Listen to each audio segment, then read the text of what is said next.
Ms. Graham. Thank you very much. Dr. Shearer, yesterday, at the end of the day, we had moved on to look at your final post-mortem report. You'll still have the hard copy in front of you, and that's PERC 01445. And we had started looking at the conclusion section on page 15. So I think yesterday, just to recap, you'd explained your role as a forensic pathologist. You were trying to identify an explanation for the death of Mr. Bio, and you'd taken us through the information about the circumstances that you were furnished with, and you took us through the post-mortem examination itself, plus the further investigations that were carried out, toxicology, virology, these things. And radiology, you'd talked about the skeletal survey, the X-ray, the CT scan. And you put all of that information together. And this section, pages 15 to 17 of your final report, essentially bring all of that information together, and then you drew your conclusion as to the explanation for Mr. Bio's death. And when I say you, I also mean you and your colleague, Buhaider, who Yes. It was a double doctor post-mortem, as you said. Yes. And you both agreed on that conclusion. Yes. Thank you. I'd like to look today at those sections of the report, so pages 15 to 17, if I may. And I'm particularly interested in trying to draw out the factors that you thought were significant. Now, when the chair comes to considering your evidence in light of all the evidence he's heard, he will wish to consider whether something played a part in the death and to what extent it maybe played a part. So if I may, I'd like to begin by going through these pages by identifying things that you said didn't have any role to play. So these are things presumably that you were satisfied in your examination that could be dismissed, so the chair can maybe take the view that they can be dismissed. Okay. All right. So looking first of all on page 15, paragraph 2 on that page, the first paragraph is just your summary of the circumstances which you described yesterday. Paragraph 2 says post-mortem examination showed no evidence of natural disease that would have played any role in death here. The thyroid gland was enlarged, but not to such an extent that it would have caused airway compromise. And I think on previous pages of your report, pages 12 and 13, you've gone through various results from tests. You've looked at areas in the body where there may have been natural disease, pre-existing natural disease. You've considered the results of the investigations, the virology, the histology, the microbiology, that type of thing. And I think yesterday you said you couldn't find any natural disease that would explain Mr. Bio's death. That's correct, yes. And two things we specifically talked about yesterday, the enlarged thyroid, but you explained that the results didn't indicate any significant issue with that. And I also asked you quite a number of questions about whether he had heart disease, and I think you excluded that as a possibility. Yes. And the chair's got your evidence on that yesterday. The second thing, as I understand it, that you looked for but couldn't find, and I think you sum that up in paragraph 3 of page 15, and if I can look at the very final sentence there, you said notably there was no evidence of injury to the body that would account for death here. Yes. And I think yesterday you talked about examining the body for some sort of primary injury, primary cause, blunt force injury or sharp force injury that could have been a complete explanation for his death. Yes. There was no signs of that at all. No. And I think we went through yesterday in quite some detail. Pages 5 to 8 were the external examination, and pages 8 to 10 of your report were the internal examination. Yes. So thorough inside and out, no signs whatsoever of Yes. an injury. And then the third thing that I think you note, and this is actually on page 16 of your report, and if we look at paragraph 3, so you also considered, and this related to CS and Pava spray. Yes. Now, you explained yesterday on page 4 of your report, you detailed the circumstances, and you noted from what you'd been told about the events at Hayfield Road that Mr. Bio officers had tried to had discharged their CS and Pava sprays, and they tried to spray him with those chemicals. And I think let's look at this paragraph on page 16 then. Now, you say you consider, with regards to the role of Pava and or CS sprays and what role they may have played in death, you mention the information that you've been provided that police officers had used these substances, they had no immediate effects on Mr. Bio. Yes. Now, obviously, the evidence, the chair's heard a lot of evidence about the circumstances, but presumably you'd agree that he'll have to consider what he thinks happened at the scene, and that would be a relevant factor for the chair in deciding how he views the impact of Pava or CS. Absolutely. Yes. And then you've also said, you've commented on evidence of one civilian witness, and then you'd say from the literature available, it would appear specific side effects include bronchospasm, and now, forgive my pronunciation of this, is it laryngospasm? Bronchospasm and laryngospasm. Yeah. Thank you. And patients with pre-existing respiratory disease didn't appear to be the case here, are more at risk from severe effects. Tell me, in relation to those conditions, did you look for signs of either of those conditions? Yeah, there was no evidence that Mr. Bio had any pre-existing conditions that would have led to these side effects, and I wasn't given any information in either the general practice notes or the medical notes to suggest that he had previously been diagnosed with anything. Conditions like asthma and bronchitis are the kind of classical ones. So you looked at the GP and the hospital notes, as I understand it. Yes. Did you find anything in those that indicated he had a pre-existing issue with his respiratory system? No. And yesterday you talked about the lungs. I think we referred to on page 9, you talked about, let me see,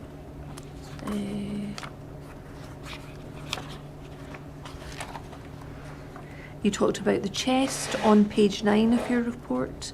You talked about various areas, but in the first paragraph under chest on page 9, you said the lungs, you talked about the weight of the right and the left, you talked about them being congested, but you said there was no evidence of any pulmonary thromboembolism. And I think yesterday, if I'm right, you said there was no evidence of any disease process taking place there. Yes. And if we also look at page 13, under histology, you'll see an entry lung, and you say there are extensive congestive features in areas of pulmonary edema. There are widespread areas of subpleural chronic inflammation and pigment-laden macrophages. Yes. Is there anything in that from the histology that would give rise to any concerns on your part that there was a pre-existing problem? No. And can you tell me, if you are looking in a post-mortem for signs of the bronchospasm or the laryngospasm, are there signs that would be obvious to you either on examination or through further investigations and tests that you could point to that he had suffered from anything like that? Not necessarily. It's not something that's very easy to diagnose at post-mortem. It basically is the muscles around the cartilage of the neck and the throat go into a spasm, and the muscles in the lungs go into a spasm. So it's very much the person becomes very, very breathless, can't breathe, becomes very, very wheezy. So there's a very kind of clear clinical pattern that's involved with it that wasn't reported in this case. So there was nothing from your consideration of any of the information you were given which indicated there had been breathlessness or wheezing noted in relation to Mr. Bayo? And if people have chronic problems, what we can see down the microscope are specific changes in the cells. We can see changes in the muscles and changes in the lung cells, which wasn't present in this case. So nothing like that you could find? Yes. We may hear further evidence about the impact of sprays on Yes. a person, but from your own perspective as a forensic pathologist, could you find anything at all? No. And then the fourth issue which you raise is on page 16, and it's paragraphs 4 and 5, and this relates to excited delirium. So this is the fourth area, and if we could have that on the screen, 4 first. You've said here, given the circumstances provided, toxicological findings and lack of another cause of death at post-mortem, the possibility of excited delirium syndrome has been considered in this case. So this was something that you did consider as part of your overall assessment, is Yes. that correct? It is, however, a psychiatric and not a pathological diagnosis.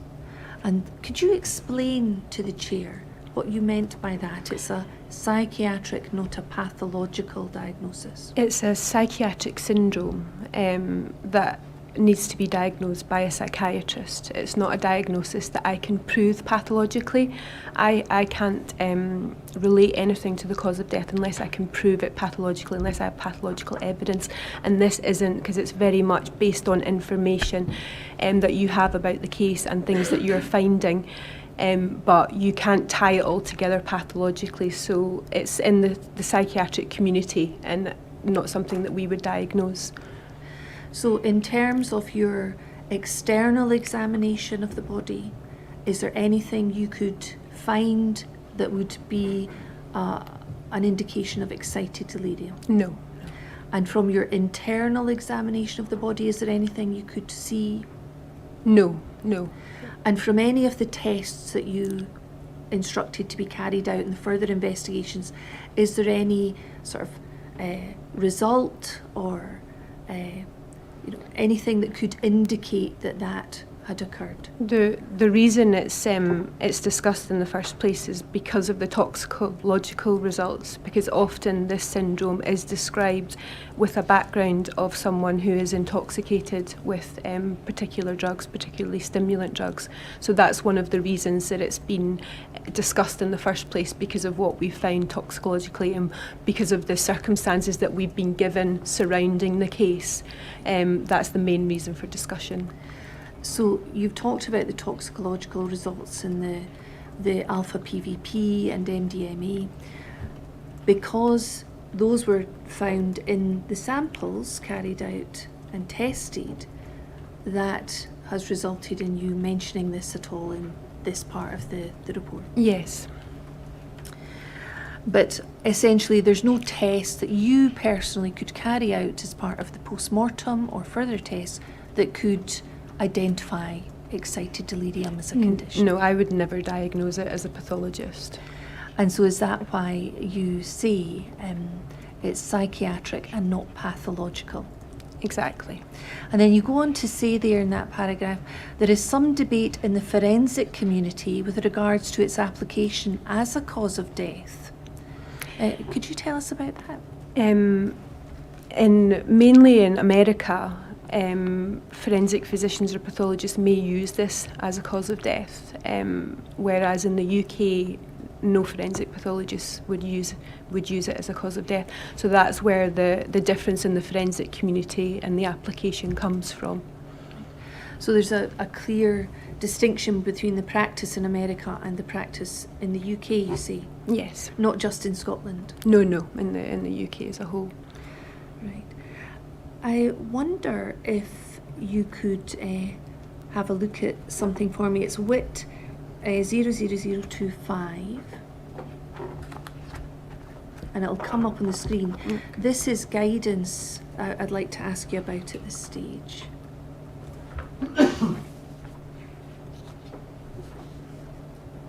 WIT 00025. Here it is. So this is released at the top. It says Forensic Science Regulator and the Royal College of Pathologists. Mm-hmm. Is the Royal College a UK-based It is, Royal yeah. College? All pathologists should be a member of the Royal College of Pathologists. Sorry, did you say all? All pathologists Are are you- practicing, so I'm a member of the You're a Royal member. College of Pathologists, yeah. And is that all pathologists in the UK? Yes. Thank you. And can we just move down the page, please? And do we see that this is the guidance from the Forensic Science Regulator, and it says the use of excited delirium as a cause of death, issue 2. And so that is, as a member of that Royal College, do you have regard, are you informed about these Yes. guidance? We know about Documents. the guidelines, yes. Uh-huh. And do you have regard to them? Do you follow that guidance? Do you- We should do, yes. So if we can move up the page, please.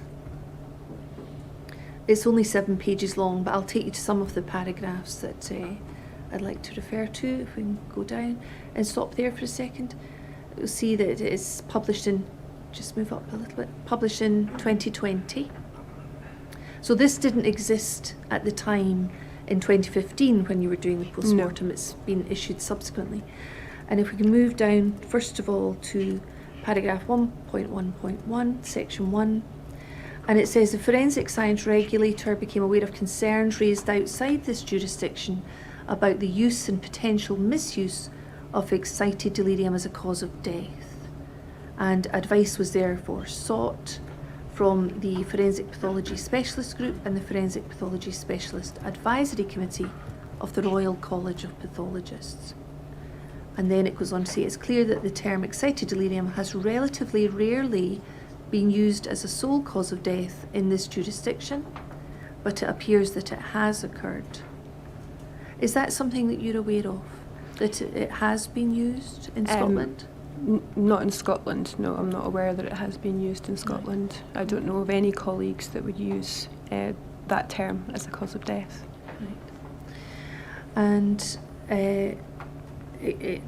if we can move up the page, please. And then at 114, it says, after the consideration of this issue was underway, it became clear that the independent review of deaths and serious incidents in police custody, chaired by the Right Honourable Dame Eilish Angelini, might address concerns about this issue. The report published by the review did address this issue and made the following recommendation. Excited delirium should never be used as a term that by itself can be identified as the cause of death. The use of excited delirium as a term in guidance to police officers should also be avoided. So it would appear that was a recommendation from a review by Dame Eilish Angelini. And this was considered, was it by the Royal College of Pathologists? Yes, it's one of their guidelines. It's likely that we'll be hearing further evidence about this at a later hearing. So I won't ask you to go into that in any detail. Can we move down, please? I'd like to look at 211. The guidance, it says, applies to forensic pathologists in England, Wales and Northern Ireland. It doesn't mention Scotland. We have our own code of practice that is currently being updated. It's not dissimilar, to be fair. The reason it has to be separate is because we have a different legal system and a lot of illegalities are mentioned in the code of practice.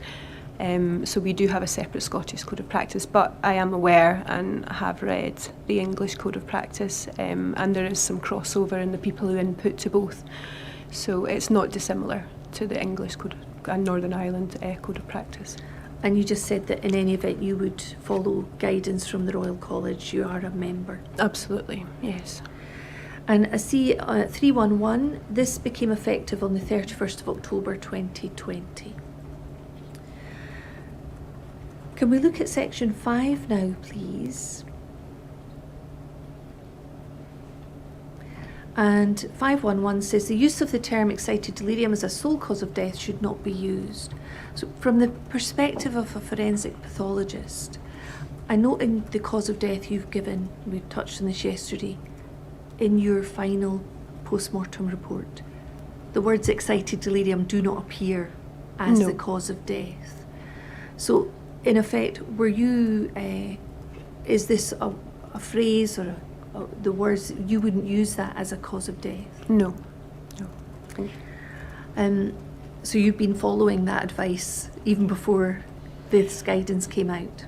To be fair, I can't remember what the guidance was back in 2015, but chances are it probably wasn't dissimilar.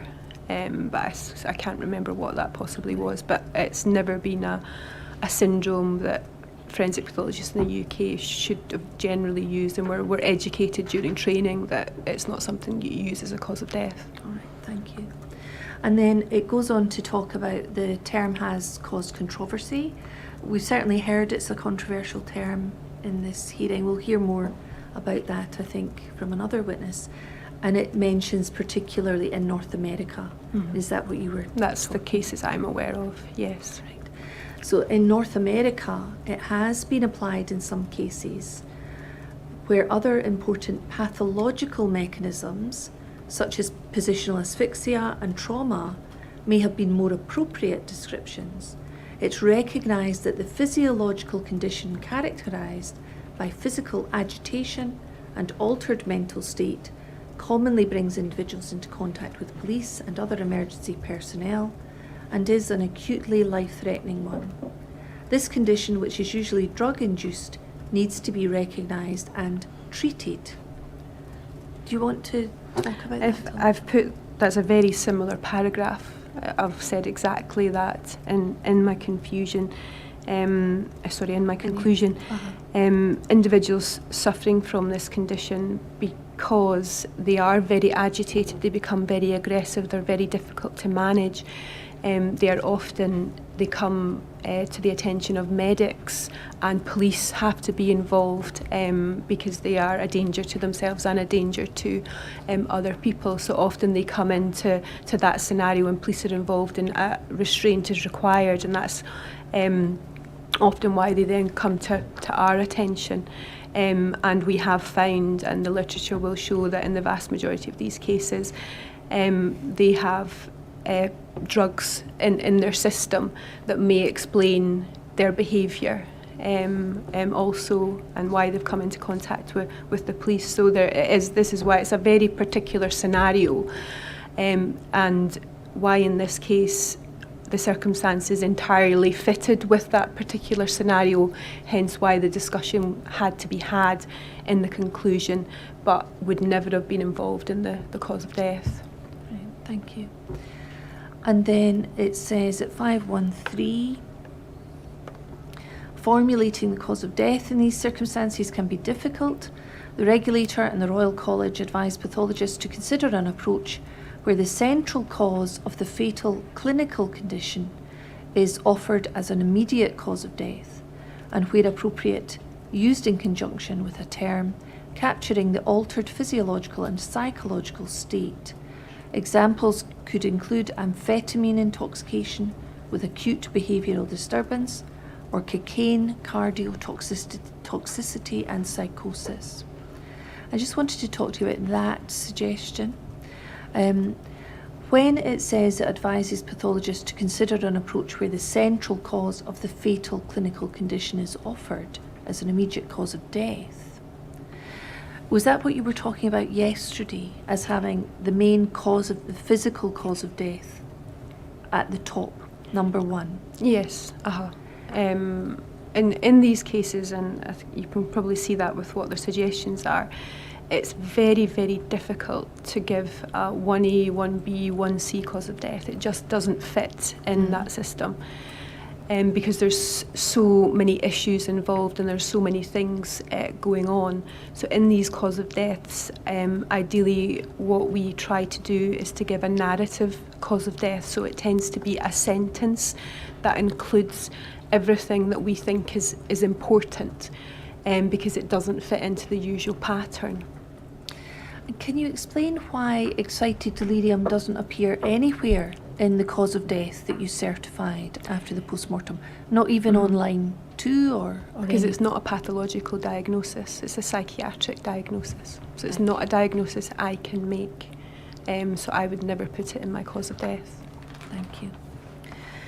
And looking at 514, it says discussion of excited delirium may better be covered within the commentary section of the post-mortem report.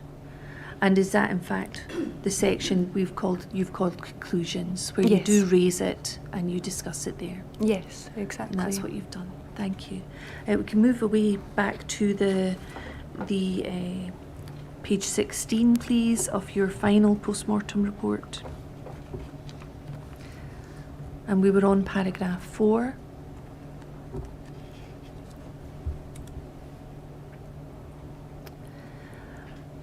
And just carrying on there, you see that said there is a great deal of literature looking at this syndrome, especially with regards to the circumstances described in this case, but it has to perhaps be remembered that it should be considered in conjunction with circumstantial information, namely a history of restraint and toxicological findings. Can you help the chair understand what is the significance of these circumstances and the toxicological findings? When people have this sort of kind of presentation with the agitation and the aggression, and they come into contact with medical personnel and often police, then they will be managed in a particular way, which normally will be a degree of restraint for their safety and for the safety of others. But that restraint in itself can pose problems depending on how it's undertaken, in terms of how the person is restrained, if that affects their airway, if that leads to a degree of positional or mechanical asphyxia, as we discussed yesterday. So I have to take into consideration the background circumstances and what I'm told is actually been happening in the whole situation, and look at the witness statements, and then what I'm finding at post-mortem to support or exclude exactly what may have happened with regards to the restraint. And then in addition to that, you have the toxicological information, because often with toxicology, with particular drugs, even just having those drugs on board in the first place can kill someone, regardless of them being involved in this whole situation. So it is very much a bigger picture scenario, where you have to have all of the information with all of the findings at the post-mortem, all of the toxicological tests, in order to come to a conclusion as to what's been the significant factors in someone dying. So would your evidence be that when the chair's considering what happened here and what caused Mr. Bio's death, that it will be necessary for him to look at all of the circumstances, what happened, including the results from your post-mortem and the investigations you did? Absolutely. And yes. not to simply look at your evidence in a vacuum? No. Thank you. And my post-mortem, again, takes into account the information I'd been given about the background circumstances, so that is incorporated into kind of everything I've done, and especially into the conclusion and the cause of death. So I needed that information in the first place. It's been an integral part of your process in reaching a conclusion about cause of death. Absolutely. And you think that's much to commend it. Let's look at this next paragraph 5 on page 16. Excited delirium syndrome is described as a life-threatening condition that has a variety of causes, but is largely associated with drug intoxication. And you've mentioned earlier the significance of the association with drug intoxication. I'm interested in this comment about it being a life-threatening condition that has a variety of causes. You tell us a little bit more about that. It can result in sudden death. There's a reasonable amount of literature surrounding this where people who are involved in this sort of situation with drugs on board can die suddenly in the process of them being restrained or not. So it is a life-threatening condition that has to be considered, and it will be something that's taught to medics as well for people who are presenting, because people can die from this, and they will see people dying in hospital. The variety of causes is kind of based around, again, the circumstances, the drugs on board, what happens to them when they present, how they're managed after they present. So there's a number of things surrounding that again have to be taken into consideration if they do die suddenly. So a life-threatening condition with a variety of causes, and you say largely associated with drugs, in particular stimulant drugs, and you've noted that MDMA and alpha PVP are both stimulant drugs. Yes. If it's a life-threatening condition associated with drug intoxication, and we have those stimulant drugs present in the samples that were tested, you told us that yesterday, is there anything that can be seen in the post-mortem, externally, internally, or in terms of the toxicology, for example, that would allow you to say this person's presentation is such that I can see signs in my post-mortem examination that they were about to drop down dead suddenly? No, and that's the thing about drug deaths is often they just present dead. There's no kind of nothing leading up to that, and on post-mortem examination the main thing that we find are drugs in the system. We don't often find anything to say why they've died at that particular time. We have to assume that the drugs have a significant effect on their heart and can cause a sudden cardiac arrest. So we often don't find anything that I suppose backs up that drugs have been the cause of death here, but that tends to be because they die very, very suddenly from that. And in terms of the suddenness of the death, from your experience as a forensic pathologist, have you seen any signs on cases where people have died suddenly? Have you seen any signs in the examination or from the results which are commonly seen in cases where people die suddenly? Not commonly. People with who die, are we specifically stimulant drugs or in general drugs? Well, we could look at the stimulant drugs, MDMA and alpha PVP. So specifically with stimulant drugs, often you won't see anything. If you do, what you can sometimes see is if they have chronically used such drugs, you can see chronic changes in the heart or in the coronary vessels. If there has been a period of resuscitation beforehand, what you can also see sometimes is some damage to the heart muscle, very, very early damage. When the heart is going into cardiac arrest and kind of behaving erratically, there's a very much a surge of adrenaline and noradrenaline going through the system, and this can cause damage to the heart that we can sometimes see microscopically, but it's very, very rarely that we see that. The vast majority of our stimulant drugs related cases, we probably won't see anything at the time of the post-mortem. Ultimately, 9 times out of 10 they're in younger people who have a negative post-mortem, and it's the toxicology that will then give us the answer.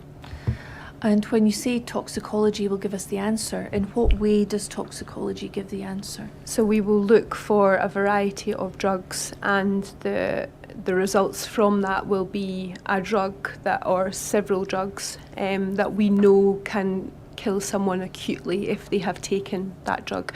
So if we have nothing else at post-mortem that can explain the person's death, and a certain kind of set of circumstances that fits as well, then we have to conclude that the person has died because of the drug toxicity. And in terms of what you would expect, if a person has died exclusively from drug toxicity, stimulant drug toxicity, what would you expect to find in terms of readings in relation to that stimulant drug, or is there no commonality? Again, it varies depending on the individual, because different drugs will affect different people in different ways. With stimulant drugs in particular, you don't necessarily have to have a high level of the drug in your system for it to cause ill effects.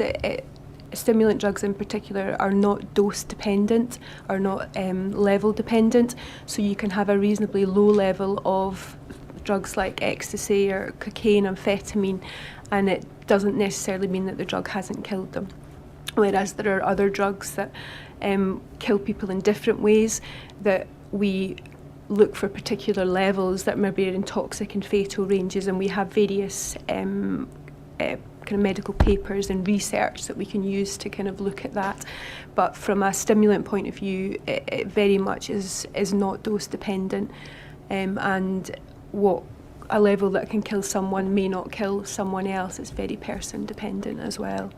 So there's no fatal dose that as soon as you get to that concentration, the risk is there of dying suddenly? Not a fixed one for every person. It's so variable. From individual to individual.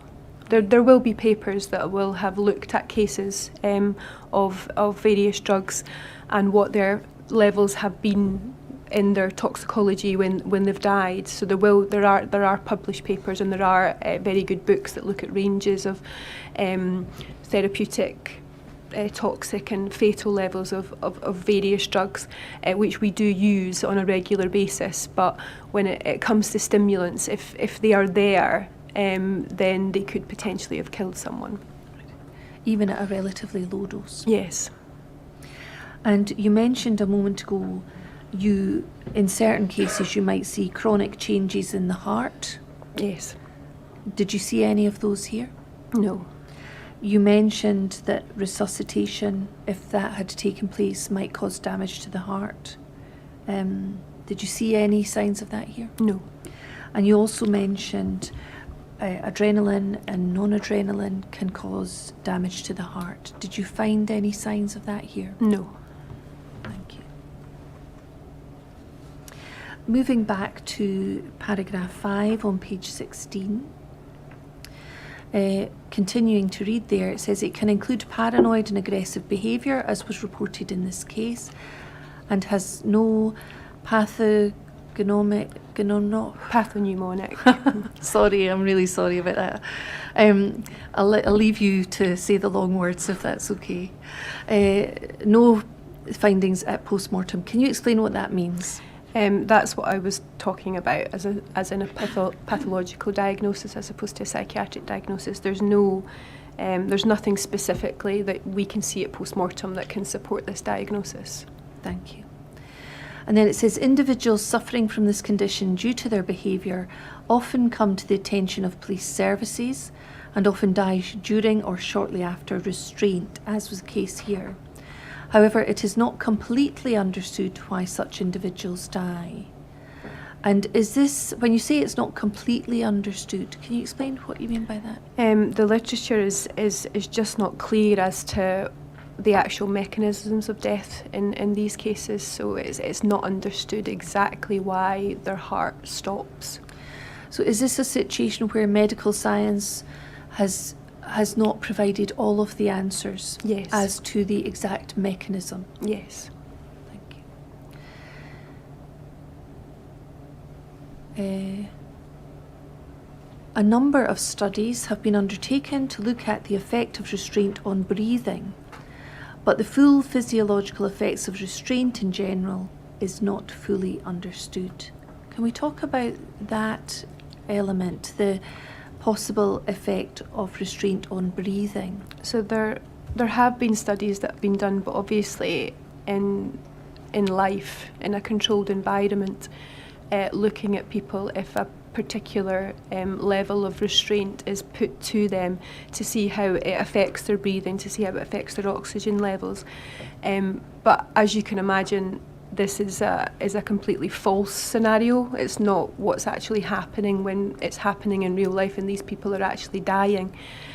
So it's difficult to take kind of any conclusions from these studies, hence why we just don't know, because it's to get the actual answers is not studies that we would be able to perform for ethical reasons, obviously. So studies would have, it would be limited what you could learn from them because you're not replicating the exact circumstances that a person finds themselves in. Exactly. So again, would you recommend to the chair when he's looking at this that he has to look at the exact circumstances and the evidence he's heard about that? Absolutely, yes. Yeah. And in terms of the effect of restraint on breathing, any studies that might be published in the literature will have limited correlation with the reality that a person might experience. Exactly, yes. And then you see this condition is associated with a range of clinical findings, and typically in such cases a high temperature is documented. However, that was not the case here, with his temperature in the hospital noted as being 35.8 degrees Celsius. So often in these cases they get a degree of hyperthermia, so they get a very, very high temperature, and it's one of the things I think that the psychiatrists look for when they're looking at this diagnosis. So, but in this case, I kind of looked quite hard to find out if we had a temperature, because taking someone's temperature is not something that would be routinely done in this scenario. But a temperature was undertaken in the hospital setting by a nurse, which was 35.8. But again, we have to remember that Mr. Bayo had gone through a series of resuscitation by that point, to all intensive purposes was beginning to die. So it's difficult to know how accurate that temperature would have been. Would it have been higher beforehand? I don't know. But that's the only temperature that we have to kind of document in the whole scenario. And I think yesterday, when you were talking about narrating the circumstances, part of your report does mention a statement you'd seen from a nurse who recalled taking the temperature in and hospital. That's why it's in the background circumstances. But as far as I'm aware, I'll be corrected if I'm wrong, there is no information available to the chair about the temperature of Mr. Bayo at Hayfield Road. No. I went through it, all of the information I was given, and that was the only temperature that I could find. Right, thank you. And the chair has heard evidence last year from people talking about the weather and the weather conditions on that day at the time Mr. Bayo was in Hayfield Road, and the fact he was wearing a t-shirt, short-sleeved t-shirt. Others were wearing further clothing. Wasn't necessarily the nicest May day. Would you recommend to the chair that he bear that in mind when he's considering temperature or the significance of temperature to the overall situation? So I have absolutely no knowledge if that would mean that his temperature was higher just because he wasn't wearing the same clothes as anybody else. Pathologically, that's not something I could comment on. All right, thank you. So those were as I understand it, those were the areas where you looked for signs in the post-mortem and investigated them, considered them, and took the view that they didn't have anything to do with the actual pathological cause of death. Yes. Is there anything that I've missed? I don't think so. No. Right. Let's move on then to look at the signs that you found, which I think you concluded were indicative or factors that could play a part in the cause of death. And I'd like to begin by looking at your paragraphs on toxicology, if I may. So that's page 15. So if we can move down to paragraph 4 on that page. It starts with toxicology, and we'll look at that in the next paragraph, the final paragraph. Now here you said toxicology revealed in hospital blood, post-mortem blood and post-mortem urine the presence of MDMA, MDA and alpha PVP. Now we spoke about this yesterday. I'm interested in you explaining MDA for us today, if possible. So MDA is a metabolite of MDMA, and can also exist as a drug on its own. So it can be a separate drug to MDMA, but the levels present here, given the level of MDA was much lower, would suggest it's probably a metabolite of the ecstasy as opposed to being a second drug. So we have, I think, one of the main drugs that have been found is MDMA, which the kind of street name for that would be ecstasy, or what the public would be aware of is ecstasy. And you helpfully detailed all of the specific measurements and drugs on pages 11 and 12 of your report, and that was taken from the toxicology report that you'd been provided with. Yes. And the other thing that I noticed in your own report is you mentioned some of the blood was preserved and some of it was unpreserved, and I wondered if you could explain to the chair the distinction between those two. Preserved blood is taken in a separate sample pot that has a preservative in it, and it is basically used for mainly alcohol, because it's produced after blood, because it stops or it reduces further production of the drug. It's also useful in other drugs like cocaine and digoxin, because again it can stop further production of the drug or breakdown of the drug after the person is dead. So we use it specifically for certain drugs so that the information that we're getting in terms of levels can be as accurate as possible, because that, as I explained yesterday, can change after death with the breakdown in the body and the post-mortem redistribution. And so on page 11 and 12 of your report, you've highlighted what the results were from the preserved blood and the unpreserved blood. Yes, and specific things will be checked for in the preserved blood, and then specific things will be checked for in the non-preserved blood. So can we look at page 11 for a moment? And just the first two entries, preserved blood, we see the alpha PVP at 0.31, and then we see the unpreserved blood has MDMA and alpha PVP as well, and at different levels, and the MDA. And can you explain why preserved blood would only find the alpha PVP, but the unpreserved would have all three present? It's a very small sample size that we give for preserved blood. It's just a few mils. Whereas unpreserved blood we normally give as much as we possibly can, so it can be kind of 10 to 20 mils. So they would have looked for the parent drug in the preserved, because that's the important thing. The metabolites are not as important. It's important to know exactly if the parent drug's present and at what level. So they would have looked in the preserved sample for that in particular, and then rechecked it in the unpreserved as a comparison, and done the metabolites in the unpreserved. So it's the amount of sample that's available and the importance of what needs to be done first. And then with the urine sample, again, that's preserved and unpreserved. Is that the same position, that the preserved contains a preservative within? And in this case, I've sent 2 lots of urine. I would only normally send one preserved urine sample. I wouldn't normally send an unpreserved.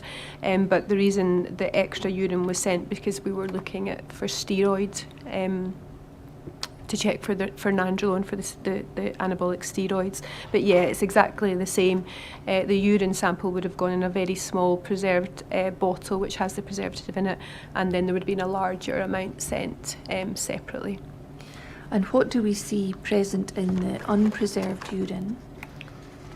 So we have the MDMA, which is the ecstasy, and then you have the metabolite. So it's and kind of other metabolites of that. And so in terms of the urine which was preserved, it only came up with alpha PVP. But again, was that to do with the amount, the sample? That's probably all that would have been checked for in that urine, yeah. And then we see 3 hospital bloods samples listed. Now, I think you said in the earlier part of the toxicology section there were 4 hospital blood samples. So one of them wouldn't have been analysed. They don't analyse all of them. Not all of them are of a quality that can be analysed, or they have enough volume from the other samples that they don't require to analyse. That would be a question for the toxicologists. All right. And again, we see here that the presence of MDMA, the metabolite MDA, and alpha PVP. Yes. And all other analyses were negative. I think you said yesterday there were a lot of other tests done, but Yes. you would only mention in your report what was actually positive. Yes. And then if we can move down that page, please.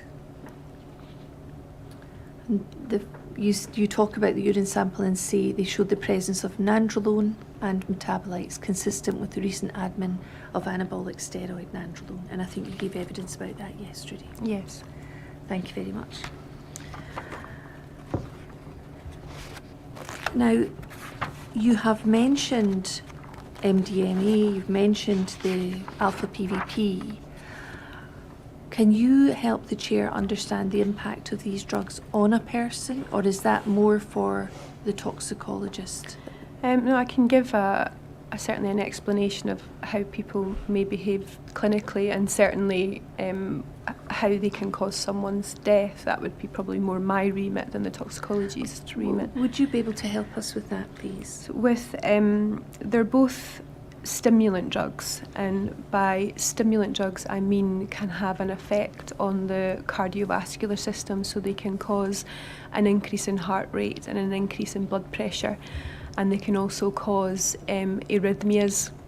Yesterday I was talking about the conduction system of the heart and how the conduction system involves the beating of the heart. So they can affect that system, and they can result in a cardiac arrhythmia that's not kind of conducive to life. It basically, the heart can't beat properly, and the heart then stops, and causes a sudden cardiac arrest. So any stimulant drugs, that's one of the kind of extreme complications of that. The alpha PVP is a drug that can cause alterations in someone's behaviour. It can cause euphoria, it can cause agitation, hallucinations, delusions. So often we get a history of people behaving very bizarrely and completely out of character beforehand, and that's the type of drug that they tend to have on board. But ultimately, both drugs have a similar mechanism of action in that they both stimulate the heart in adverse ways and can cause the heart to stop in a sudden cardiac arrest. Would they both cause the heart rate to increase? They can do, yeah. Would they both cause the blood pressure to increase? Yes. And both can cause an arrhythmia? Yes. And would it be the arrhythmia that would cause the sudden death, where the heart would be unable to pump oxygen around the body? Exactly, yes. And ultimately, if the heart stops, that will be the point at which they die. They're in cardiac arrest at that point, yes. Now, that's the impact on the heart. Can you explain to us what the impact on your respiratory system is, if there is one? With these drugs, it's difficult to be specific about the respiratory system. There are other drugs that can cause a degree of depression of breathing. They're more drugs like heroin, kind of codeine and things like that. Whereas these two types of drugs seem to be more stimulant related. Although if you are If your heart's not working properly, if your blood pressure is going up, if your heart rate's going up, then everything's having to work harder. So that would have a knock-on effect with your lungs having to work harder, and a degree of kind of damage to the lungs that could present adversely. And if your heart is working harder, and what are the visible signs on your respiratory system, if any? You could be a bit more breathless. There may be no signs at all. You could be a bit breathless. That's probably the main thing. You could have some pains in your chest potentially, from both the heart problems and the kind of lung problems. And when you say these drugs can they cause harm to the respiratory system? Can that damage or that harm be seen by a pathologist? No, it's all very acutely. So there wouldn't be anything to see down the microscope or grossly. The congestion and edema that I spoke about yesterday is another possible sign of the lungs. But again, as I said yesterday, in the scenario here, there are so many different things that could have fed into that congestion and edema that it's impossible to be specific as to what exactly has caused that. So again, another area where a forensic pathologist such as yourself cannot explain why those lungs or how those lungs might be affected by consumption of these stimulant drugs. Yes. Returning to your report, please, on page 15. And we were looking at the toxicology. And you've talked, here we are, and you've talked about the metabolites of MDMA. MDA is also a metabolite but can be encountered on its own. I think you've just told us that. Or as a constituent of ecstasy tablets. If its level in blood is lower than that of MDMA, as was the case here, it's likely to be present as a metabolite of MDMA rather than a separate drug on its own. And is that effectively what you were saying Yes. earlier? Mm-hmm. And then it's a final paragraph on this page. MDMA is a stimulant drug, can result in sudden death from a fatal cardiac arrhythmia and or a seizure, albeit there was no history of a seizure in this case. Is that something you would be aware of from the circumstances, or something you could find in the post-mortem? No, it's something that I would have to be made aware of from the circumstances. You can't diagnose a seizure at post-mortem. But nothing that you were able to find from the circumstances or your consideration of the medical records No. to indicate there's any problem that way. Alpha PVP is a substituted cathinone, and the database on new drugs reports a number of health risks associated with this drug, including neuropsychic, euphoria, psychomotor agitation, hallucinations, delusions, seizure, tremor, and paranoia. I wonder if you could explain what those are. So these are how people may present if they take this drug. So euphoria is, I suppose, they appear kind of high, not quite themselves. They can be very, very agitated, very paranoid to people around them. They can hallucinate, so they can see things or hear voices that are not necessarily there. And they can also have tremors, so kind of shaking and things like that. So these are all, I suppose, clinical symptoms that people that take these drugs can present with. Right. And then you mentioned cardiovascular, hypertension, tachycardia. What does that mean? So hypertension is high blood pressure, and tachycardia is a high pulse. Right. And neither of those would be apparent to you on a post-mortem? No. This may explain his behaviour prior to his death. With regards to this drug, there is limited information about acute intoxication and fatal cases, but its effects appear similar to that seen in acute cathinone toxicity. And is that essentially what you've been talking about, that this can cause a sudden death because of the toxicity of the drugs themselves? Yes. And then just finishing off that paragraph, Cathinones have stimulant effects similar to amphetamine and as such could also result in a fatal cardiac arrhythmia. Is that what you mentioned earlier? Yes. I'm conscious it's 11:30. Yes, very well. We'll have a 20-minute break at that point.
Yes, Ms. Graham.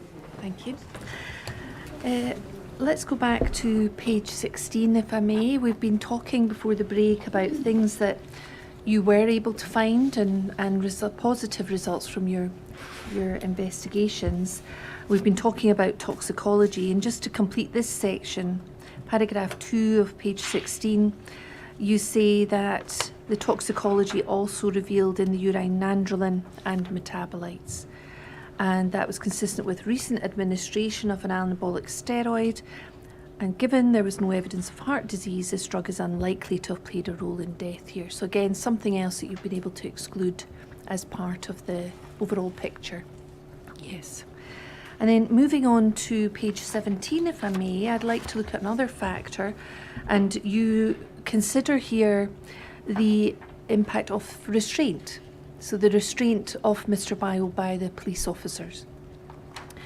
And if we look at paragraph 1 on page 17, it says, in terms of the history of restraint here, Mr. Bio was reportedly face down with his hands cuffed in front of him, supported by the presence of injury 16. His legs were tied around the knees and ankles, and at least 4 officers were restraining him. Is that a summary of your understanding of the circumstances? Yes. And then you say post-mortem examination showed the presence of petechial hemorrhages. We spoke about those yesterday. Within the eyes, and whilst these are not specific and can be seen in someone who has been resuscitated, they could indicate a degree of asphyxia. And so, am I correct in saying your view was that the presence of those petechial hemorrhages that you described in evidence yesterday could be indicative of a degree of asphyxia? Yes. And in this case, given the reported circumstances, possible causes of asphyxia would include positional, the position of the body interferes with breathing, and mechanical, something impeding the body's ability to use muscles for breathing. And I think you explained those yesterday in evidence. Yes. I'd like to look at the issue of restraint in a little bit more detail. When the chair is coming to consider the importance or the impact of restraint on Mr. Bio and the circumstances that existed at the scene, I'd like to be clear exactly what factors you have considered significant to your own conclusions. Now, I think you mention on page 15 of your report, if we look at paragraph 3, that there are a number of blunt force injuries.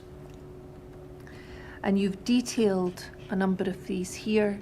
You've given evidence in detail yesterday about all the injuries that you found, both externally and internally. And the chair can consider that in due course. But you've said that there was injuries, a number of injuries you just detail here, abrasions, lacerations. I don't want to go through them all again.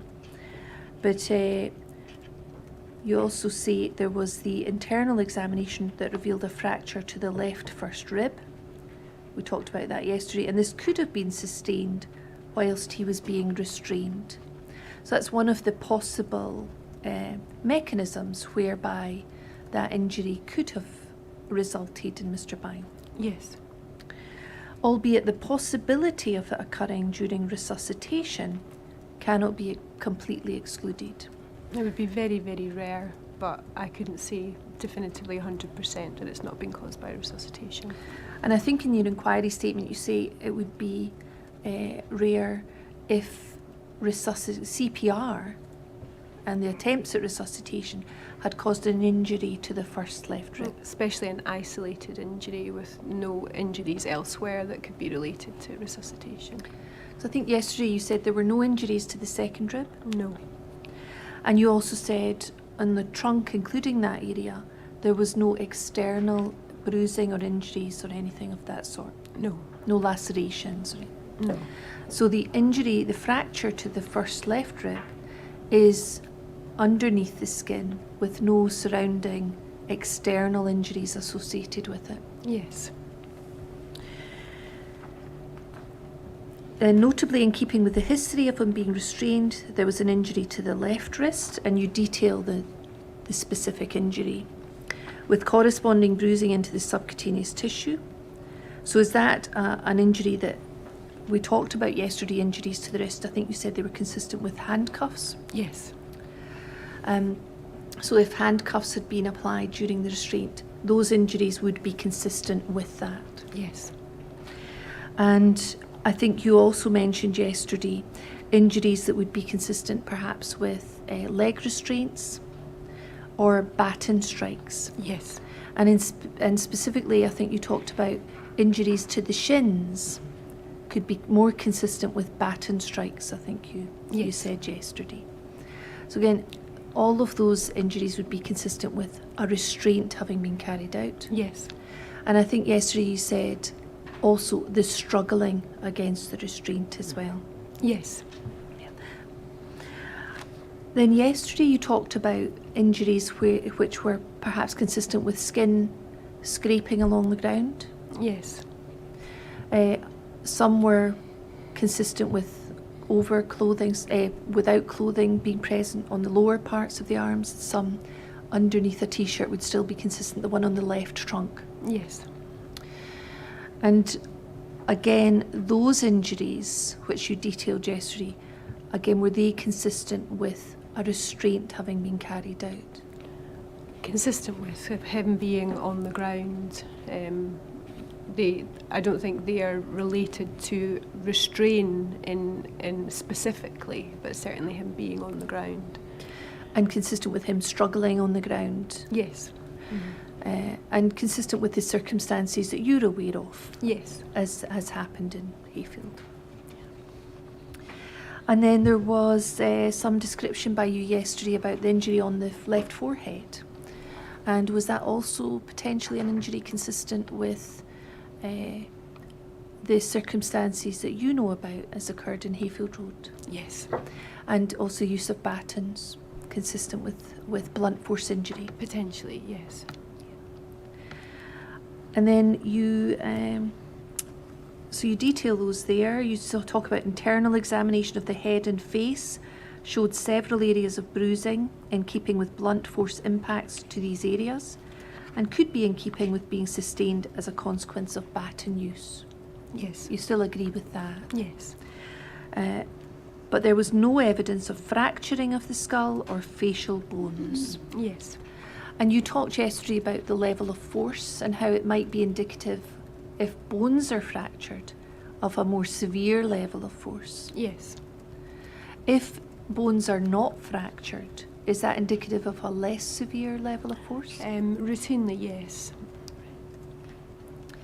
And then you say neuropathology was undertaken which showed changes consistent with evolving global ischemic brain injury, secondary to cardiac arrest, with resuscitation and short survival period, but no other significant abnormality. And was that the evidence you gave yesterday about the neuropathology results and the investigations that had been carried out? Yes. And again, they would be consistent with the circumstances as you understand them as to what happened at Hayfield Road? Yes.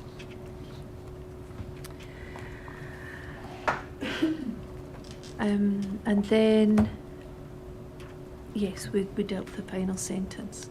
So those are all the injuries. Those appear consistent with your understanding of the events at Hayfield Road.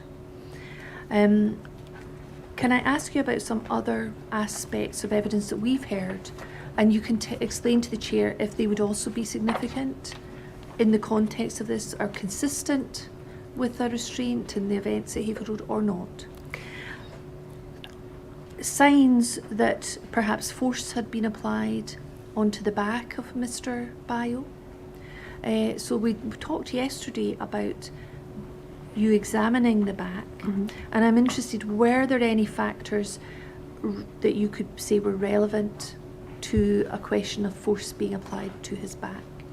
I think on examination of the back, there was one area of hemorrhage over the left upper back, which is indicative of a degree of blunt force trauma. There was nothing externally on the skin that was obvious, and just one area internally. So there certainly wasn't anything kind of pathologically that would signify a severe degree of force being applied to the back from those findings. What about weight being applied to his back? The weight of someone perhaps leaning or lying across his back? Any signs of that? And if that had occurred, it hadn't occurred in any significant injuries to confirm that. Right. And we may have heard evidence about Mr. Bayo attempting some sort of press-up manoeuvre to try and remove officers and the weight of officers off his back. Any signs of that in the post-mortem, or signs that could be consistent with that having happened? Not from the findings, but you wouldn't necessarily need to see anything for that to have happened. Okay. And then anything that you could identify that may be consistent with an officer rolling down the legs of Mr. Bayo, turning from the upper thigh or above the knee area down to the ankle area, with a view to stopping movement of his legs and helping with the application of leg straps. Anything that you could see that would help in that? Is the chair's also heard evidence about the duration of these events. He's heard evidence about the airwaves transmissions that were being made at certain moments in time. And he's looked at CCTV showing the police arriving and the period of time before Mr. Bayo was on the ground. Is the duration of any significance to your role as a forensic pathologist? I think knowing about the duration, knowing as much about the circumstances is important, because the longer it's happening and the longer he may be in a particular position, the more likely that there might be an adverse outcome. So it is important to know how long it's all been happening for and what's been happening in that time. Right. Are there any cut-off points that you're aware of that make things more dangerous or less dangerous? Or not specifically. Nothing no. you know of.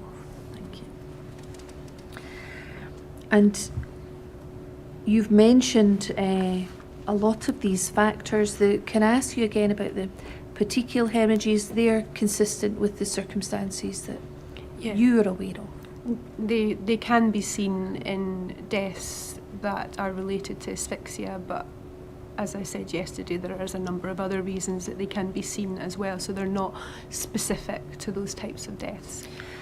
And would you, in relation to helping the chair, would you say that he shouldn't look at anything in isolation but consider all of the evidence available? Absolutely, yes. So your evidence and your findings, that's part of the whole picture for the chair to put together? Yes.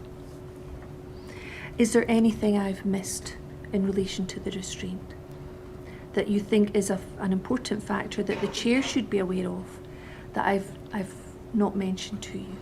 No, I think the restraint is there and is in the cause of death because of the information that I've been given in the lead up to Mr. Bayo's death, in addition to the findings at post-mortem.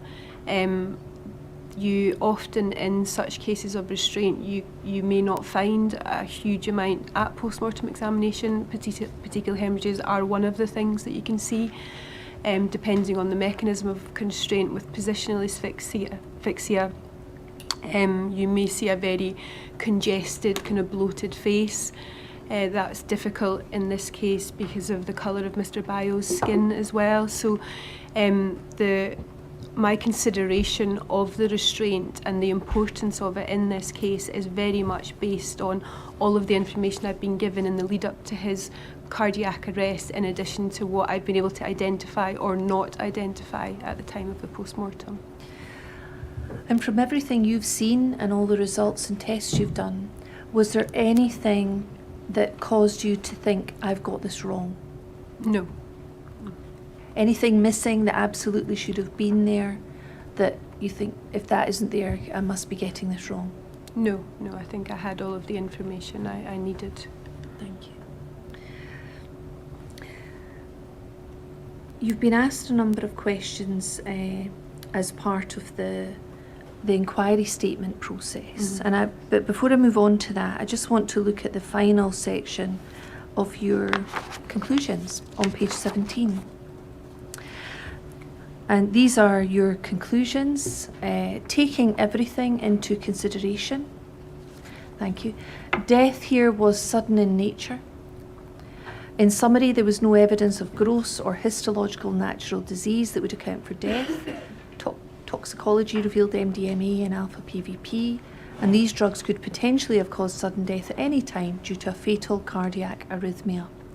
That said, it is recognised that restraint in itself can be a cause or contributing factor in some deaths, and given the circumstances in that this man was restrained at the time of his respiratory arrest and post-mortem examination showed petechial hemorrhages, that may represent a degree of asphyxia. It cannot be completely excluded that restraint has also had a role to play in death here. And so you're not excluding the fact that restraint could have had a role to play. And then moving on, it says overall it is not possible to be sure what has been the most significant factor in death here. And as such, the cause of death is best regarded as being sudden death in a man intoxicated by MDMA and alpha PVP whilst being restrained. There were no other significant findings, and the cause of death should therefore be amended, and that's amended from your initial report, which was unascertained. Yes. To 1A, sudden death in a man intoxicated by MDMA and alpha PVP whilst being restrained. Yes.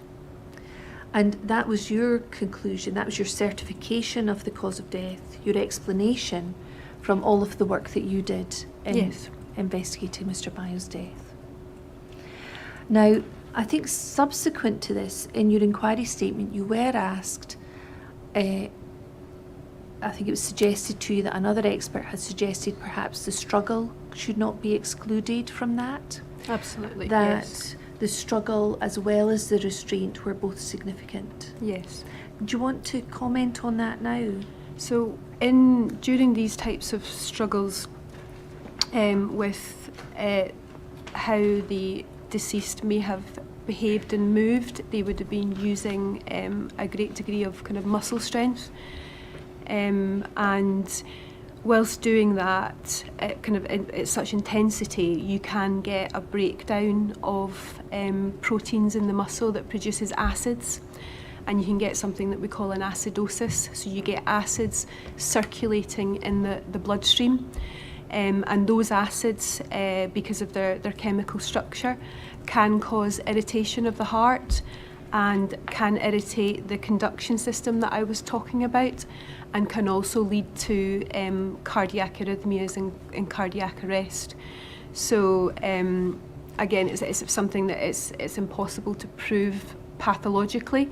I don't see anything at the post-mortem to confirm this, but again, it's taken in consideration with the circumstances that are described, and that certainly is, if I was revisiting, and I have had cases subsequently to this case in recent years where I have put whilst struggling being restraint into the actual cause of death, because I think the struggle is a major part of it as well. So is that a sort of integral part, being restrained and struggling against the restraint? It's something that definitely has to be considered as being important in the whole scenario. Thank you. And in terms, you've talked about examination. Is there any test that can be carried out to show if there's acidosis or acid in the system? There are some tests that we can do pathologically for specific acids, and we did do, in this case, acetone and beta-hydroxybutyrate, which are both acids that weren't there. But the acid that tends to be seen in these cases is a lactic acid, and that's not something that we can test for at post-mortem. It's the acid that's produced if you are kind of working out in the gym, if you're lifting weights and you kind of get pain in your muscles, that's your lactic acid being produced, and that tends to be the acid that's produced in these sorts of scenarios when it's the muscle that's breaking down.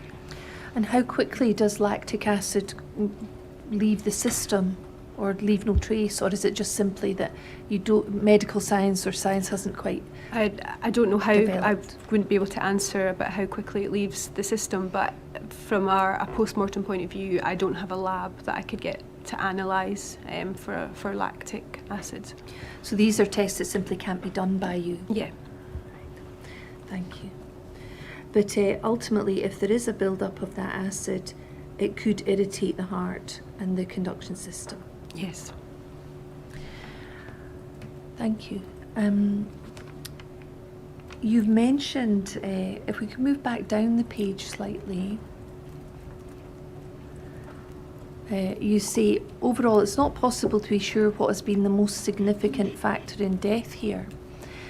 For the public listening, is there a way that you can attribute percentages to different things, such as, well, MDMA was 20% the cause of death and alpha PVP was 10%. Can you do that sort of assessment? No, I can't. I can't, with any degree of certainty, say exactly what's been the more significant factor. Certainly not putting percentages on anything. It's impossible. The drugs were both there. They both have a similar mechanism of action. So regardless, they both pathologically would have been important as each other. Right. And when you say it's not possible to be sure what has been the most significant factor, how, as a pathologist, do you assess what factors become relevant to your explanation for the cause of death and which you ignore and say are not relevant? How do you go through that process? I think the easiest way to do it is look at them individually. So if I had a case where the only thing I was finding was ecstasy, then that would be my cause of death. If I had a case where the only thing I was finding was alpha PVP, that would be my cause of death. If I had a case where I was given a particular scenario of restraint and had all the circumstances ticking the boxes that required, but the post-mortem examination revealed nothing else, no other obvious cause of death, no other toxicological cause of death or natural cause of death, then that would be my cause of death. So that's how I tend to look at it. It's if it exists on its own, could it have been responsible for this person's death? And in this case, all of these individual factors could have if they just existed on their own with the correct set of circumstances. So that's how I've come to that conclusion. And in this situation, there are a number of different circumstances that could combine to cause death. That's certainly what you've concluded. Exactly. So in that case, do you even endeavour or attempt to distinguish between the causes of death, the factors here? Do you try and assess the difference between the level the drugs made and the level the restraint made? I mean, I do try, but certainly in this case, there is nothing in all of the information I have and what I've found at post-mortem with all the ancillary investigations to separate out these different factors.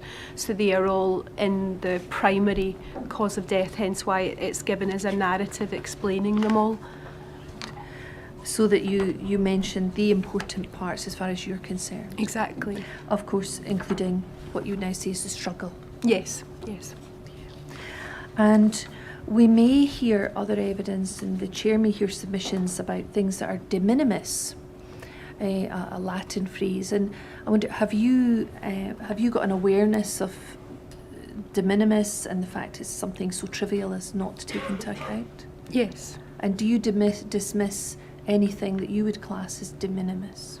I would do. I would always discuss it if I have that information, but with the caveat that it's not played a significant role in death. So, for example, natural disease in this case, I would discuss it, but there's nothing to suggest that there's anything there that would have been significant. If there had have been, it may have been something very, very minor that would have been possibly in part 2 of the cause of death, as not significant, but there wasn't in this case. So we would consider everything, but have to exclude certain things depending on the information.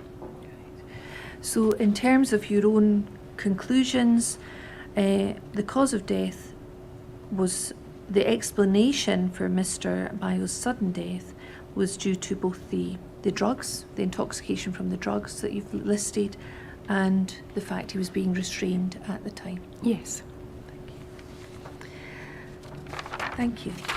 I'd like to move on to what happened after your final report, because I understand there were further investigations carried out. Could we look at a supplementary report that you prepared? It's COPFS 00040.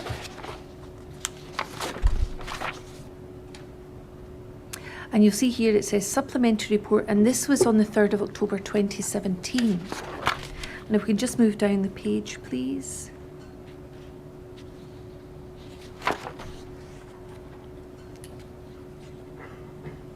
Just move further down, please.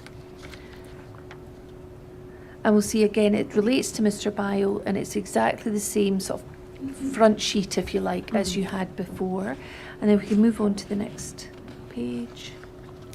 And we'll see it says, following a request, post-mortem blood was submitted for testing for sickle cell disease. And so was this a separate later request that was made to have this checked? Yes. And I wonder if you could explain what sickle cell disease is. It's a blood disorder where you get abnormal shape of the red blood cells, which reduces the blood cells' capacity to carry oxygen. So people with this disease can have problems with their blood kind of matting together, and can have pain and problems with kind of chest pain and breathing and things like that, and can become kind of hypoxic with low oxygen because the blood is not circulating properly in their body. And I think earlier you said you'd looked at medical records, and had there been any reference at all to anything like that in the medical records? No. And so this was requested, and was further post-mortem blood taken at that stage, or was it the original? It was the original. That had been stored.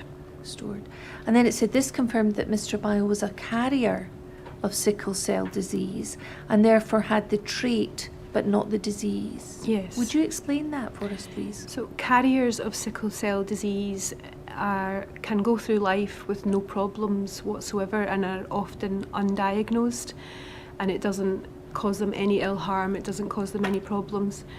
In specific situations, which are normally quite extreme situations, things like a member of the army is on doing an expedition in the desert, so they're doing lots of very, very tough exercise and very high temperatures. In that sort of scenario, where they really are requiring a really high oxygen capacity, the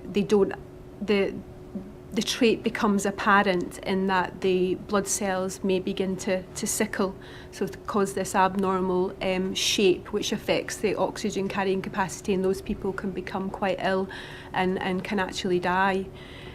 So whereas the disease is someone who has in very kind of little scenarios can be very unwell, and these people often present repeatedly with pain and being unwell and require regular medical management. So these people, it affects their life, and it won't go undiagnosed. It'll probably be diagnosed reasonably early in life because they will have clinical symptoms and will present to medical staff. Whereas with the actual trait, it doesn't tend to present unless these people are put in an extreme situation that affects their oxygen carrying capacity in an extreme way. So you've already said there were no signs in the medical records of anything resembling sickle cell disease. When you're thinking about an extreme situation that would affect oxygen carrying capacity, so for someone who has the trait, sickle cell trait, can you give us another example of what type of extreme situation you mean? For someone who isn't in the army working in the desert, what would an extreme situation be? Someone who has climbed a mountain, so used a great deal of energy to climb that mountain, got to the top, and as you know, at altitude the oxygen levels are much lower than when you are not at altitude, so your requirements increase, but they wouldn't be able to substitute for that. They wouldn't be able to change their physiology for that, so that would be another extreme situation. How quickly can sickling occur? Again, I don't know. From a medical point of view, I would have to refer to a kind of a haematology expert. It's not within my area. We may hear other evidence about this we can explore. From your awareness, is it something that you can see if the sickling has occurred? Can a pathologist identify that? It's not something I have ever seen as a pathologist. I've never come across any patients with sickle cell trait or disease. It's one of those things that it's very, very difficult to diagnose at post-mortem because after someone dies or even prior to them dying, the body will have a degree of hypoxia, and you can see sickle cells in a post-mortem setting of people without the trait or without the disease. So it's very difficult to know how important it is because of the post-mortem changes that you may see anyway. But my practice, I've never seen sickling, certainly significant sickling from a post-mortem point of view, and I've never been involved in any cases that have had either sickle cell disease or sickle cell trait before. Hence why I didn't think about it in this case, which I probably should have done. There are genetic predispositions, and it does happen in particular races as well, so it is something that I'm now aware of that I would certainly look for in the future in the correct race. Right. So not something you've seen yourself in any of the post-mortems that you've done? No, and this case was obviously reviewed by Dr Behader and all of the members of my department, and none of us at the time thought this is something that we should be thinking about. Right. And now has your practice changed in relation to that? It will do. I haven't had the opportunity for it to require changing, but it's certainly something that's now in the memory to consider if it's in the correct set of circumstances. And I think in your inquiry statement at paragraph 108, you say that was a learning point for us all. And definitely, yes. Yeah.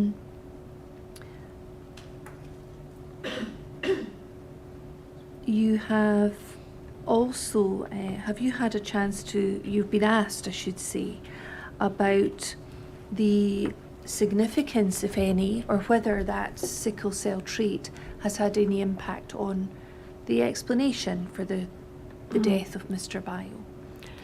And I think you've been advised that other experts have considered this. Elizabeth Solyu, Dr Solyu, and Professor Lucas. Mm-hmm. And we may hear further evidence actually from Lucas in due course in this hearing.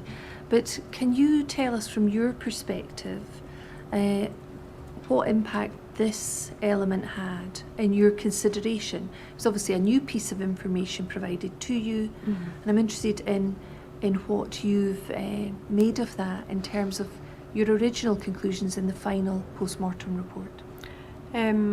When you consider the circumstances of this case in terms of we're talking about the kind of acidosis, and there's also information provided that Mr. Bayo was maybe, before he came in contact with the police, was running for a period of time which would also have used oxygen, would have started for his muscles to break down, and then during the period of restraint, again, there would be increase in oxygen requirements as kind of more acid is produced. So certainly from this scenario, it is possible that a degree of sickling could have occurred. It's not something I can prove pathologically, and I'll defer to Professor who sees a lot more of these cases, Professor Lucas. He sees a lot more of these cases because his practice is, I think, out of London, and there's a lot more people who have this trait in that area. So I think it definitely has to be considered in the cause of death.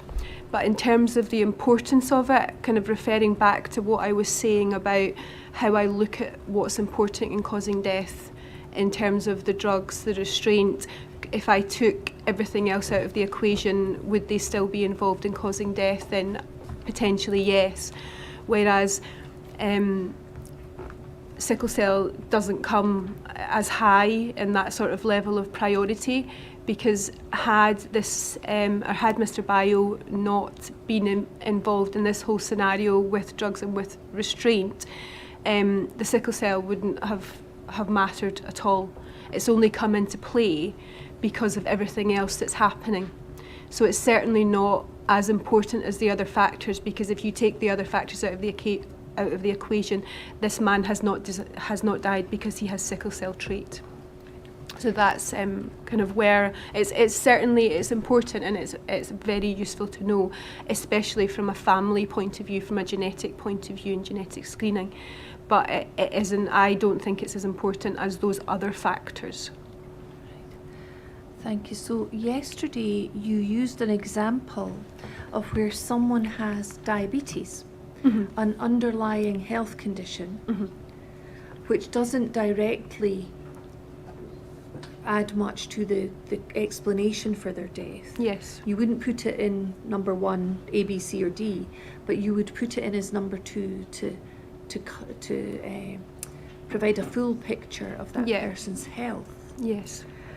In terms of sickle cell and the importance of sickle cell, are you saying you would put it into number 2? Yes, I would ideally put it into part 2 as opposed to adding it to the narrative in part 1. So in light of this new information, if you were being asked to comment on your cause of death in your final post-mortem report, would it be 1A, as it exists, subject to adding in the struggle, and 2 would be the sickle cell trait? Sickle cell trait, yeah. Thank you. And can I also, 2 things I'd like to say. I want to ask you about Professor Lucas's comments in a moment, but in terms of your understanding of what Mr. Bayo was doing in the lead up to arriving at Hayfield Road, you've talked about him running, and you've mentioned the sort of exertion of that. Would it make a difference to your assessment of the importance of sickle cell trait if you knew that some people had described him as walking, some people had described him as running but for short periods, some people had described him as chasing cars?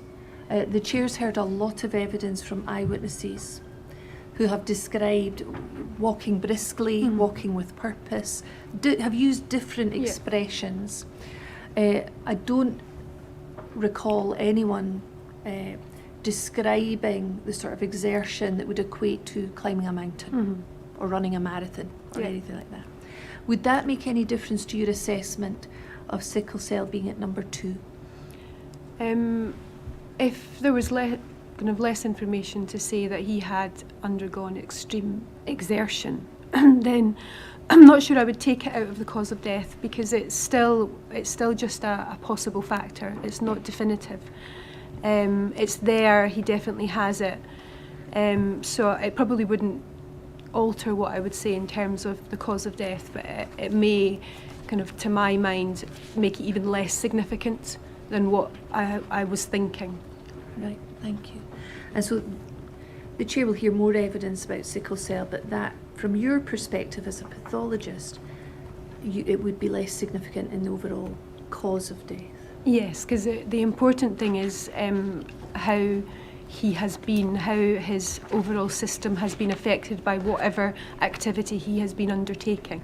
Because ultimately, that's when the sickle cell will begin to have a problem in his blood cells. So if that's not actually there in the first place, then the problem wouldn't happen. And again, like I say, the diagnosis of it at post-mortem is very, very difficult because you can get sickling even in normal scenarios. Right. And just to turn to what Professor Lucas has been saying, we have an inquiry statement from him. We've not heard his evidence yet, but I'd like to read out something he said and see if you agree with this. So he says, I don't think sickle cell trait is quite as important as I thought it was perhaps back in 2018. Partly influenced by lots of discussions I had with coroners in England about how we should be phrasing causes of death. What is important and what is less important, what goes into part 1, which is the main thing, and what goes into part 2 as a contributor. If I was doing this case against now, I would move reference to sickle cell trait, part 2 of the death certificate. I would not frame the entire story of his death around sickle cell trait. I would just simply put that in on the end and as a small extra factor. And that's in paragraph 25, which we'll hear about in due course. I think that's very sensible, and Would that's you agree with exactly, I that? would agree with that completely, yes. Thank you.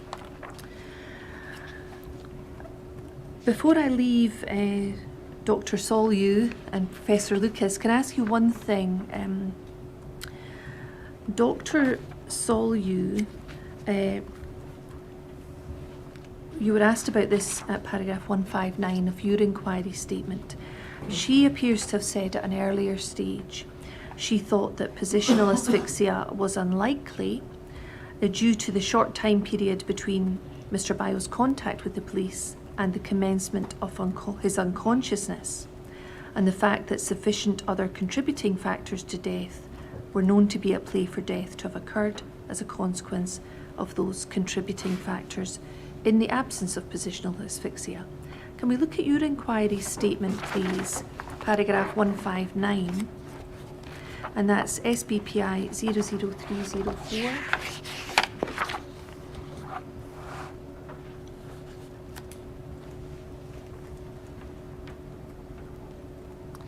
And I think you say here, in response to questions about this matter, I would completely disagree. You cannot take positional asphyxia out of the equation, especially when you have it in the context of all the other things that are going on.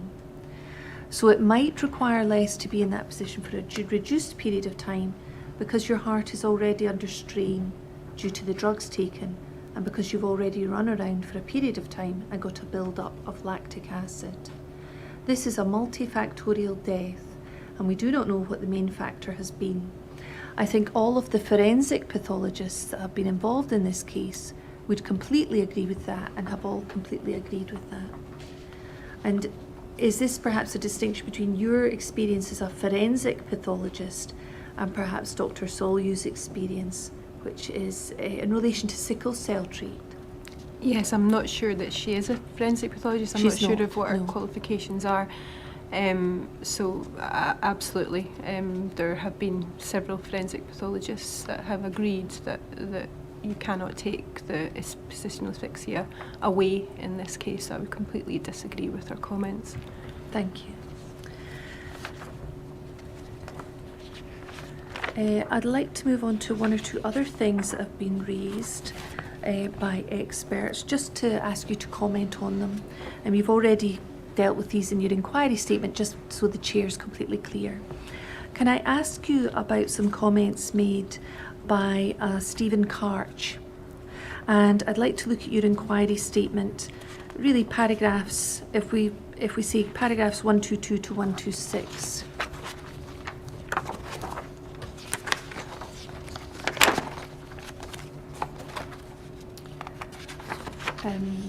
So if we go to just 121, I think let's just put this into context. I think you were given sight of a report by Dr. Stephen Karch The reference is there. I won't take you to it. It's quoted in paragraph 121. I've been asked to comment on the following paragraph at page 4. High doses of nandrolone elicit cardiotoxic effects, including cardiac remodelling and injury. There is also laboratory evidence that they may provoke arrhythmias. As myocardial remodelling of both ventricles was apparent on my examination of the heart, it seems only reasonable to conclude that nandrolone contributed to that process, as did all of the other stimulant drugs. There is also evidence that by methods yet to be determined, nandrolone facilitates the occurrence of myocardial arrhythmias, the apparent cause of Mr. Bayo's demise. I completely disagree with what he says. This is the start of paragraph 122. We did not see, what he was seeing in the heart. The heart was completely normal histologically. Now, to summarise, as I understand from Dr. Karch, he thought there were problems with the heart, pre-existing problems that he considered he could see in Mr. Bayo's heart. Yes.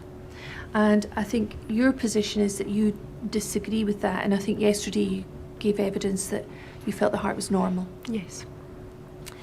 And I would just really like you to explain why you disagree with Stephen Karch. So he's basically saying he's seeing changes down the microscope that show evidence of chronic drugs misuse. That is one of the reasons that we did such a detailed examination of the heart, as I detailed yesterday. The histology, I look at heart histology as I detailed yesterday on pretty much every case that I do, and will do that several times per week on cases.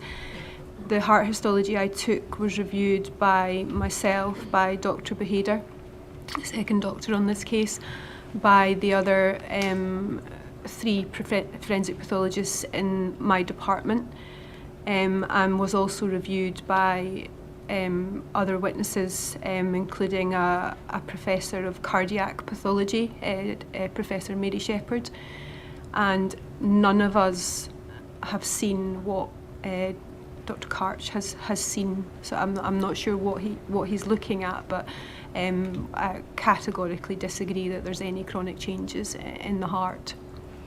And so if there is any suggestion that there were histological abnormalities that were apparently overlooked at the original autopsy, what would you say to that?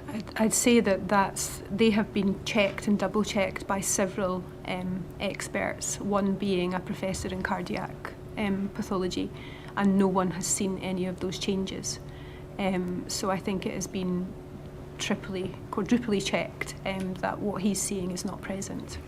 And I think we mentioned Professor Mary Shepherd, who is a professor in cardiology, and I think she's provided an inquiry statement to the chair, and I understand she says she's looked at 7,000 hearts, says this was a normal heart. Yes. Is that the lady that you're talking Yes. about? Uh-huh. And then I think, can I ask you to look at 126, please? Can we just check? Can I just check 124? Yes, keep going. Thank you. Yes. Right, 126. In Dr. Karch's report, he has asked the question, what is the physiological effect of the restraint of the deceased in the circumstances of his arrest? And his answer is that given the details of his situation, the effect of physical restraint would have been de minimis. And I described that earlier as something that's very trivial, very minor. He further considers that the restraint is irrelevant when considered in combination with the drugs and CS spray in PAVA. You've already talked to us about those 2 elements. I'm asked to comment on this. Pathologically, I cannot say whether the restraint used was adequate or excessive. However, at the end of the day, he was restrained. He was in a position that would have hampered his breathing, hampered his heart, and he was intoxicated with drugs.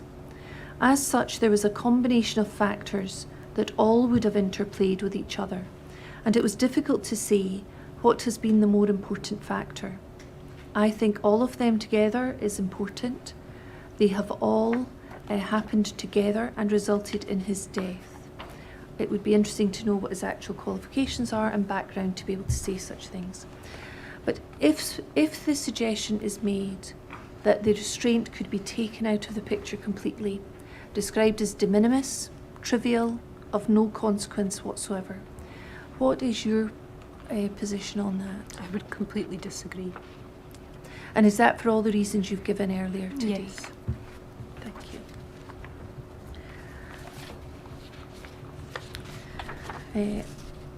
One final thing that I'd like to ask you. We hope to hear from a Dr. Carey at the end of this hearing. We've not heard from him yet, but we have an inquiry statement from him. And I just want to ask you in relation to something he said. He's not given us a full explanation yet, but I'd like to ask you about it. So it's at paragraph 143 of your inquiry statement, please. We can use that as a starting point. And you'll see you've been asked questions about Dr. Carey's report here, starting at 142. And you've been, comments have been made about that.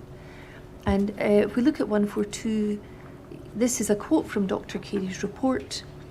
In terms of any role for restraint, this cannot be separately considered from struggling. As is commonly the case in acute behavioural disturbances, the deceased displayed remarkable strength and stamina.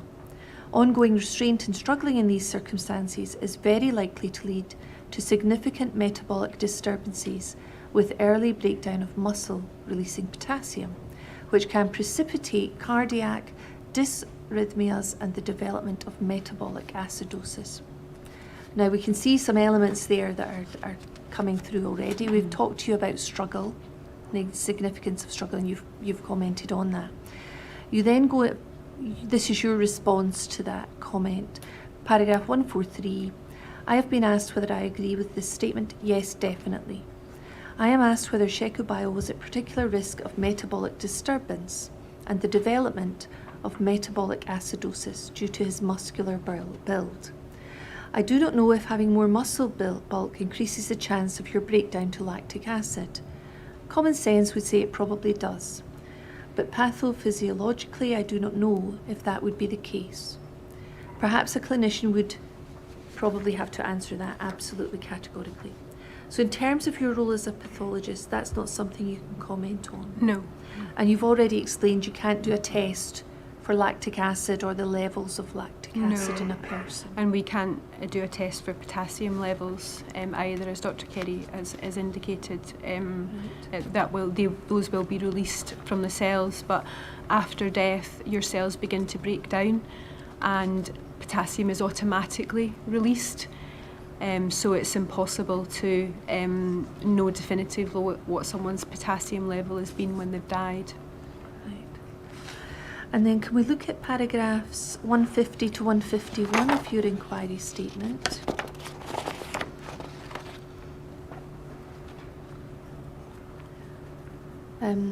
You've been asked to explain what type of matters are normally put in part 2 of the death certificate. Things that are potential factors but not necessarily directly related. Potential contributing factors is the best way of describing it. That's what we've been talking about today in relation to your diabetes example from yesterday and the sickle cell today. Yes. Potentially may have played a role in death, but not as important, or we don't think are as important as things that we've put in part 1. Those are the really important things that we put in part 1. If I was going to change the cause of death, even if it was going to be in part 1, it would probably be with a narrative, as in what we have, but in a man with sickle cell trait. And then further on, so often with part 1, if you take that out, would the person still have died? With this case, it's multifactorial. Could Sheku Bio have died just from the restraint? Potentially, yes. Could Sheku Bio have died potentially just because of drugs? Yes. Could Sheku Bio have died just because he had sickle cell trait? No. And I think earlier today you said If all you had was a person who'd been restrained and they'd died, that could be a cause of death. And if all you had was a person who'd taken drugs and they'd died, that could be a cause of death. Yes. But here you see both contributing, and you can't separate them out in terms Yes. of their importance. Yes. But you don't think sickle cell trait of itself would be an explanation for the death. Yes.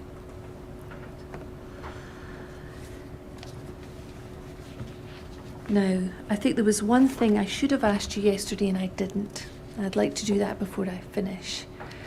I asked you about the fractured rib and whether you would defer to Professor Fremont on the timings and that type of thing in relation to the rib. Would you also defer to him in relation to his experience and the extra stainings that he did in relation to the most likely mechanism? Yeah, potentially, because the mechanism will depend on the timings as well. All right. So yes. Thank you. Could you just give me a moment, please? Is there anything? I have no further questions. Are there any Rule 9 applications? Yeah.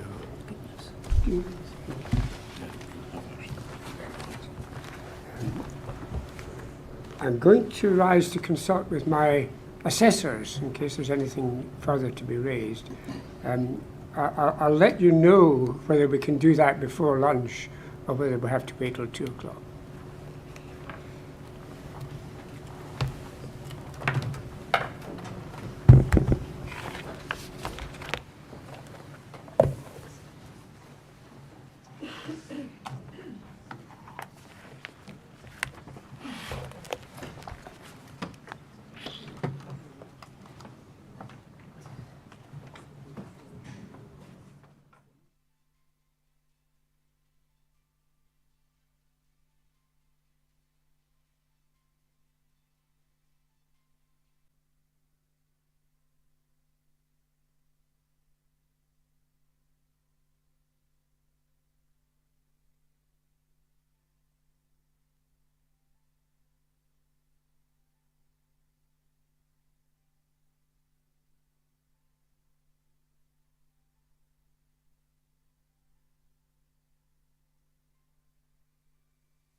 Dr. Shearer, we don't have any further questions for you. So thank you very much for coming to give evidence to the inquiry. I'm very grateful for your time. We're going to rise now and you'll be free to go after that. Thank you.